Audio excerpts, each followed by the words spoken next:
The drill is this. We're going to play several rounds of natural survival disaster, trying to survive through several... Oh, I just got obliterated. I think you did as well. I did too. Well, that's one death each. I'm going to try to keep track of these.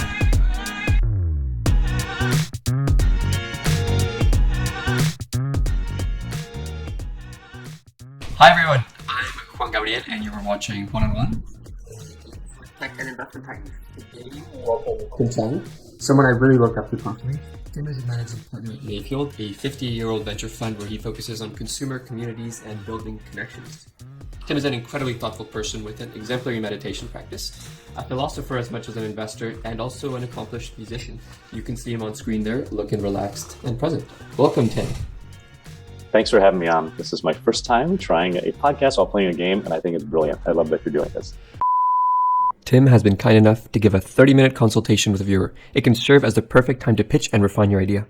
All you have to do is share this video on social media or write a review on Apple Podcasts and send me a picture of the link or review to thejuanonone@gmail.com. Well, Tim, it's wonderful to have you on here today. I mean, how are you feeling as we brace for surviving some of these natural disasters here? I love that you picked these levels. I'm really deeply interested in this topic. It's of personal importance, especially as a parent, as I think about the world that our kids are going to have to navigate and steward, this planet through. And I've always believed in the power of games to build empathy and understanding of, potentially really crunchy and difficult topics. No way to experience something than to try it experientially. And so, even though this could be viewed as kind of tongue in cheek, I think this is actually really fitting for the time we're in. So I'm really actually kind of surprisingly glad you chose natural disaster world, because I hate to say it, but it's right on point for where humanity is right now. Very much so, and it seems like right now we're in the middle of a volcanic eruption, so we're going to have to sort of dodge all these magmas. I'm going to stay away from this building. But the drill is this. We're going to play several rounds of natural survival disaster, trying to survive through several... Oh, I just got obliterated. I think you did as well. I did too. Well, that's one death each. I'm going to try to keep track of these. But... to my understanding, you are also no stranger to the field of gaming. You actually used to focus or have some exposure to this in your previous and current firms. What kind of games did you enjoy playing, and how did you get into the gaming space? Wow. Quick story short, 10 years old, it's 1982. My dad brings home an Apple II computer. I say, Dad, I want to play games. And he says, well, it's so early. There's no game companies. He chucks an AppleSoft basic manual at me. He says, why don't you learn to make your own? And that was the impetus for me to teach myself programming. And I used to just pick up, Byte magazine or whatever there was at the local library or bookstore and literally just type in snippets of code, teaching myself to try to program games. My first creations were text adventures, similar to games back then like Zork. And so that began a lifelong love affair with games, starting from text and then low-res graphic games all the way up to things like Bard's Tale and Wizardry and RPGs, and then consoles kicked in. So, for a good chunk of my life, I prided myself on playing almost every major release. Took a break for a while during college, then got back into it in my adult years. And I still love gaming, but these days it's like I have more games on my backlog than time to play them. And I almost wish there were almost like Cliff Notes versions of games for busy adults, where you could kind of just play the highlights of a game in 5 hours or 2 hours, as opposed to investing the 100 hours I used to love putting into sandbox games like the Fallout series or Grand Theft Auto, those kinds of things. Time sinks, as I like to call them. I know. And my problem is I'm a completionist. And so the last one I played with Cyberpunk, 2077, I had to do every side quest. And I probably sunk in 150 hours over the holidays. And that's all I did. I'd get up and play till 4 in the morning. But that's Tim, my danger with it. I need you to switch gears and run up this platform with me. Oh, you'll drown. I'm going to die. But that's the problem is with these games. Once I start, it's it doesn't feel complete unless I do every side quest. And so that's why I can't do too many of them anymore.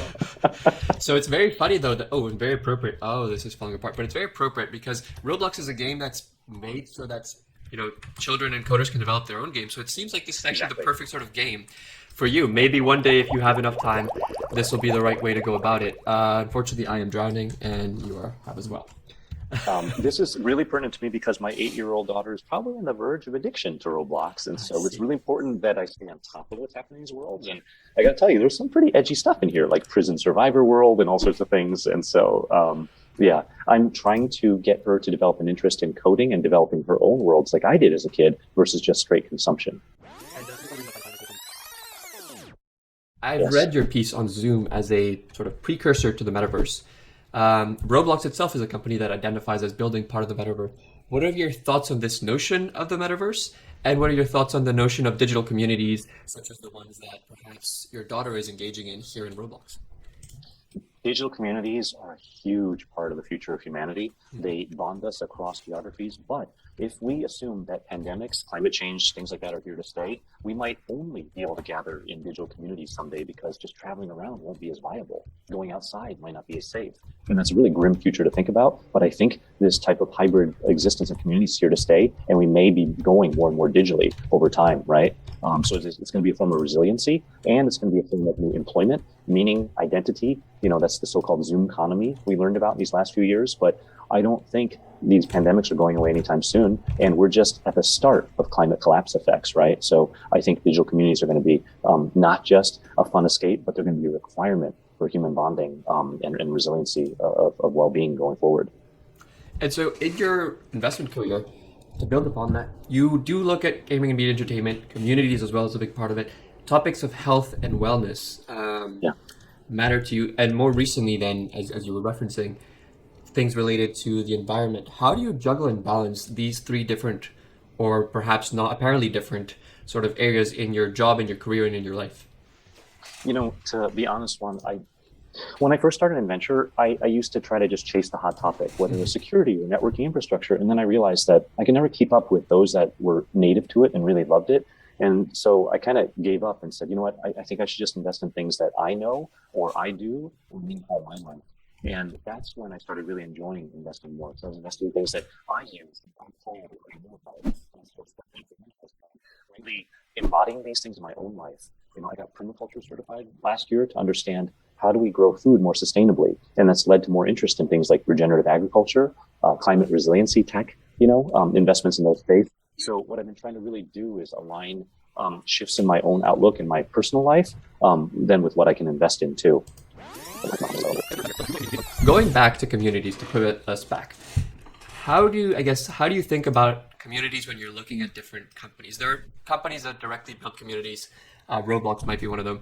But building a successful community is essential for retaining customers and creating value that goes beyond just the product. Is this how you think about it in your role in investing, or is there a different approach? What else am I missing here?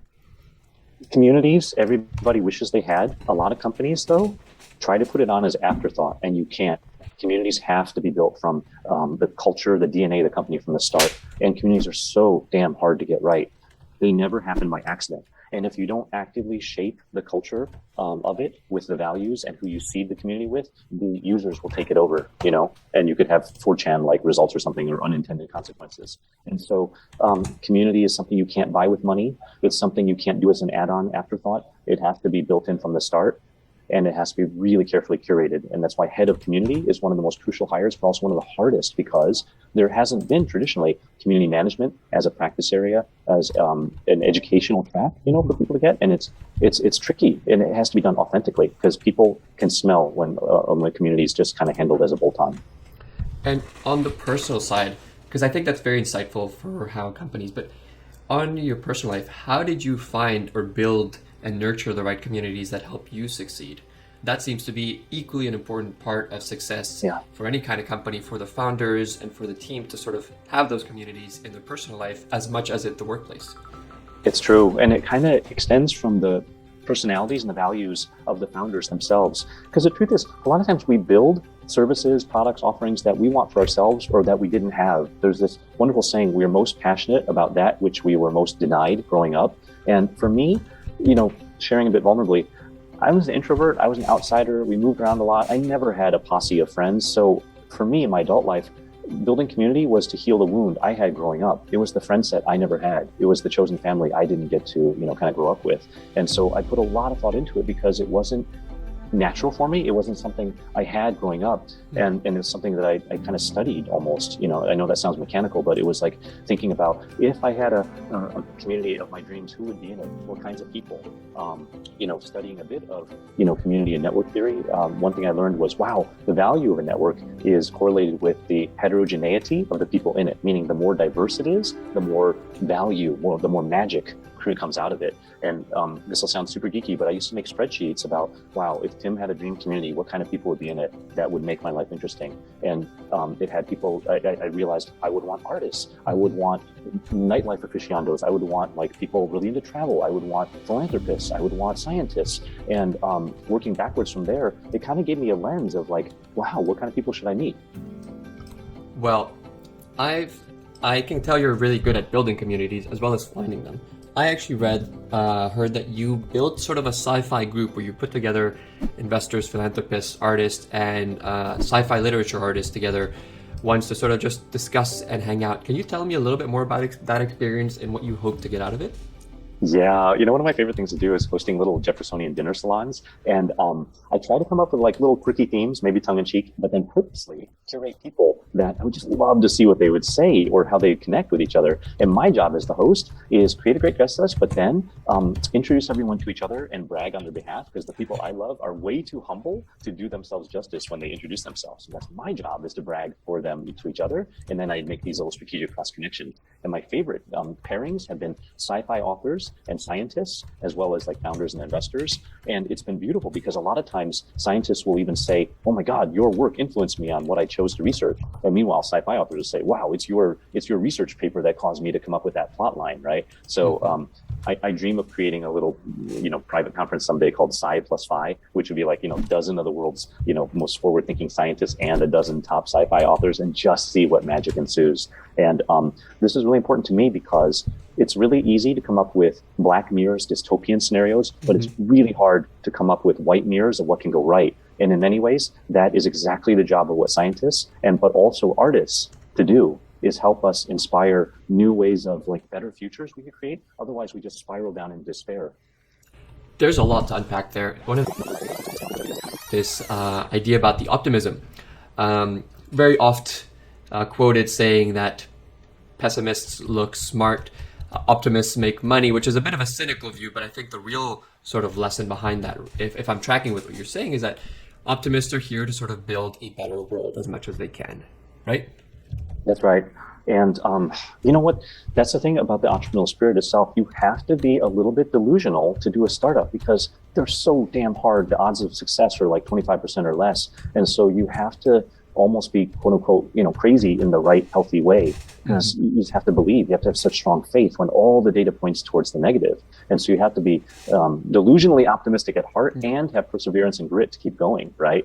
And I would argue, Juan, that all of us have to have that same outlook right now, because the data, for example, the latest IPCC report on climate, we're screwed and things are only going to get worse before they get better. And yet we have to have that same optimism and grit to get through this with the resiliency we need. And I don't want to minimize it, but I do want to link it to what was just happening on the screen. You and I just both died from a deadly virus in Roblox. It's fascinating to see how these things are overlapping and synchronizing almost at the right time. Did not expect that. I found this fantastic tweet about you. It's a fantastic photo I found in 2019 at your home camp at Burning Man. I think it's the Disco Space Shuttle. I'm really curious to learn about. Can you tell? It'll be flashing up on screen. Can you tell us a little bit more about this? What was happening here, and how did you run into Burning Man? Wow, Burning Man changed my life. And that's going to sound so Bay Area stereotypical. Everybody says it. But honestly, everybody, if you haven't been, just go once in your life. It'll just at least open your mind towards the creativity that humans have inherently. I like to say it's the evolved version of the best, 10-year-old parts of ourselves before all the hierarchy and power structures and self-judgment kicked in. And it's beautiful to see how people treat each other when there's no money or hierarchy or programming, when you are the content. And so it's a great example of community. It has affected how I view community, and many of my, values have been influenced by how we are like on the playa. And my big light bulb in my life went off and was like, wait a minute, what if you could just be like this all the time, even in the office, even with your family, even with your loved ones? So Disco Space Shuttle has become my chosen family. A lot of the founders of it, they are still in the tech investment, tech startup world. So these are people I would have interfaced with even in just the regular, kind of like tech working area. But to get to know each other in a whole more authentic way when you're out there sweating and building stuff in the desert and things are falling apart, then you really get to know somebody. And I now like to say, to really know someone, know what they're like when they're in pure free play mode, and also when they're under extreme stress, because that's, I think, when people's true nature comes out. What is this idea of conscious capital that you've been thinking about? It's the notion that beyond just asking, will this scale? Will this be unicorn? Will this be profitable? There's an even underlying question that needs to be asked, which is this even good for society? Should this even exist in the first place? And this was a big shift for me in my career, because early on I had success in things like gaming with free in-app purchases, and then digital media and ad tech. And I'll be honest, I felt a lot of karmic debt after that, because when I look back on some of those things, I realized that maybe those things weren't always best for the customer. And maybe we're taking a stand now that we will not look at certain business models because they may not be ethical anymore. And I mean specifically free with ad-based revenue. Because when you have a model like that, the conclusion is sometimes you by engineering to end users, right? Because the customer and the end user are in fact opposed. And so that's been a big realization for me, is to choose ethical business models and have that be a core requirement in the deals that I look at, so that one, I sleep better at night, and two, as a steward of capital, I'm putting it in places that are hopefully beneficial to people, society, and the planet. And I'm so proud of Mayfield for adopting that as a firm, to have this notion, this focus on sort of like human and planetary health and evolution. I very much admire that view, and I also like, I guess, reading more into it. There's never the notion of trade-offs, or there is not that notion of trade-offs embedded in the notion of conscious capitalism. There are returns that are on par, equivalent to what would be a non-conscious one. And I think that's not what I want to focus on, but it's something I want to build upon as well. It doesn't mean there's a compromise. Doing good by doing well by doing good can go hand in hand. And I think it's important for people to understand and recognize that, right? Correct. That, by the way, that also happens especially in moments of crisis. And oh boy, if humanity is in a crisis period, it's now. And so, like things like climate resilience, kind of disaster tech, pandemic survival things, they're not only needed. They're not only needed for the planet, humanity, but they will be hugely profitable. I just hope that we will execute these businesses in, like what you said, business for better, not just business as usual. So for example, we don't price them only for the 1%. We make them more accessible. Or for-profit companies, even, for example, set up foundations or try to do, giving back to community and society, even from the inception of their business. We encourage every founder to join the Founders Pledge, pre-donate a percentage of their shares to give back. So my hope, what I'm trying to do in my career, is encourage for-profit companies to have certain best practices of, societal responsibility, like a nonprofit. Mm-hmm. And the nonprofit I joined the boards of, I encourage them to try to have, self-sufficient without just living off donations all the time. So I kind of see a hybrid world where the for-profit and nonprofit best practices come together. Tim, moving a little bit to a different topic, just as we move up on time here, I think money is one form of external validation, I guess, that both personal and professional, that firms and individuals look at. I think you've likened it in the past to something almost as a collection of assets. I'm really curious how this notion and the need for external validation plays out in the investing world, in your opinion. What I mean to say is there's so much focus on trying to get coverage on TechCrunch or build a massive Twitter following, but how do the best entrepreneurs you've worked with deal with that external validation and pursuing it for product market fit versus for the actual validation in and of itself? That's a really, really good question. One of the, I think, most important questions you can ask a founder or try to get to know is, why are you building this? Mm-hmm. And to get a really honest answer. And it's okay. All the motivations can be legitimate for as long as they're pure and powerfully chosen. And the truth is, a lot of times people build something for fame, fortune, or because it's something that's quote unquote fun to them, that they just wanted to enjoy. I personally am most wary of the ones that are built for fame, that there's some chip on the shoulder of recognition, because that can lead to things like vanity metrics, or the desire for airtime, to be covered in TechCrunch or to be speaking at a conference. And sometimes that's where ego is at play, perhaps more than stewardship or service. So that's something I think a lot about. And this applies to VCs as well. VC used to be an industry decades ago where the best investors were silent. They didn't want to talk a lot because they wanted to keep their investment thesis close to them. But, in recent years, now it's all about like VCs getting headlines and like, jokers like me on podcasts or claiming thought leadership and whatnot. And it didn't used to be that way. And I still posit probably some of the very best investors don't say anything, that they are not, going crazy with their blogs and spending tons on marketing. That's been more because new funds entered the scene and they need to get, kind of attention. Right. And so there's been a lot of that, right? So I think there's something to that.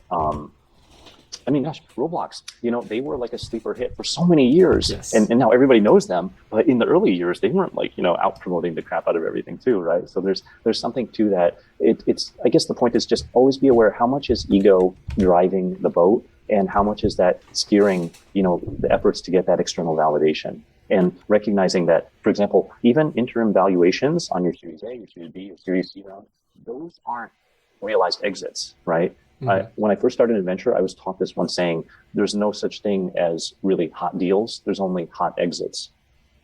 That's smart. And I think we'll see people play that. But right now it's a moment where price discipline, for example, has caved.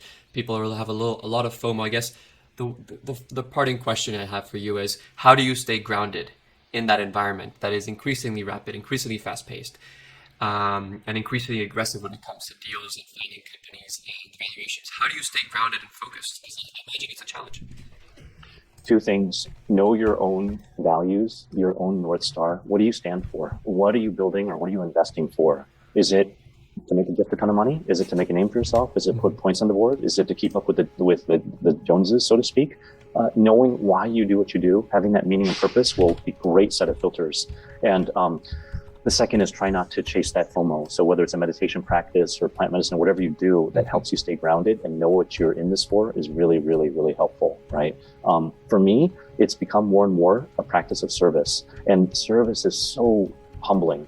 And that's when I view that it's like, this isn't even about me. And that's one thing I realized too for myself is, this money given to me by LPs, it's not for me, it's stewardship. And similarly, any money I make will probably majority be donated to something anyway. Like none of this is meant for me. I'm a steward to try to take these resources, amplify them, magnify them back out to help as many people as I can in whatever short time I'm here. And so I think, as we evolve, your first job is like, you want to prove to yourself you can put points on the board. That's your self-validation. Ideally, once that's proven, that gives you to a place of enough privilege or kind of like quote unquote luxury that you can afford to think about, how can I be of service or stewardship, right? That's often a classic repeat entrepreneur's path. Well, Tim, I am very impressed at how thoughtful you are these answers. I struggle to sort of stay grounded, just trying to keep up with different trends on the day-to-day. But as we're wrapping up here, we have survived several earthquakes, floods, and even just the task of the issue of multitasking and answering questions, which you've been excellent at. So props to you. I want to sort of open the space to you to hear about anything that you have going on and give you space to sort of tell us about what's on your mind. What are you excited about? Wow. What I'm excited about is maybe a more conscious future for capitalism. I'm really nervous that our structures in place are what has got us into this mess because of short-term capitalism, because of shareholder instead of stakeholder capitalism, because the boards of most companies are like 5 ultra-rich white dudes. Like, there's just so much we have to do in terms of the firmware upgrade of capitalism, even democracy itself. We're in such a quandary right now. We have so much to fix. Because of our business models, our governance structures, the way the markets are rigged and wired. And I speak as somebody who's benefited from those systems. I've been a proponent, a cog in that system. Mm-hmm. And it's been really humbling, really difficult sometimes to look in the mirror of how I've not just benefited, but maybe propagated that system. And what can I do now to try to remedy that, make things better? What are the smallest ways I can even practice business for better? Whether that's encouraging founders to do the Founders Pledge, encouraging the people to look at hybrid organization structures like B Corp, PBCs, how to look at that, like I said, that nexus of how can for-profits behave a little bit more like nonprofits in their mission? How can nonprofits behave more like for-profits in terms of their excellence of operations? It's things like that, and that's what I'm doing my best to do. My life will probably be 50% in the for-profit world, 50% in the nonprofit impact world, but it'll be in service to these common missions of regenerative agriculture, climate resiliency, wider spread financial literacy, business for better, more healing modalities, whether it be psychedelic medicine legalization, those sorts of things. So I've gotten clearer and clearer on the missions I want to support. That's why I serve on the board of CIIS, the board of Gray Area Arts, Reimagine Death. And so it's been more and more integration, I guess, of my personal missions and then my professional missions, which is really beautiful because then, it feels like your impact and your for-profit work are blended. And then if you incorporate your play into that as well, whether that's creative expression, building communities, Burning Man values, video games as art or video games to teach, then I think the notion of work and play doesn't have to be separate. So work-life balance doesn't have to be such a tough thing either.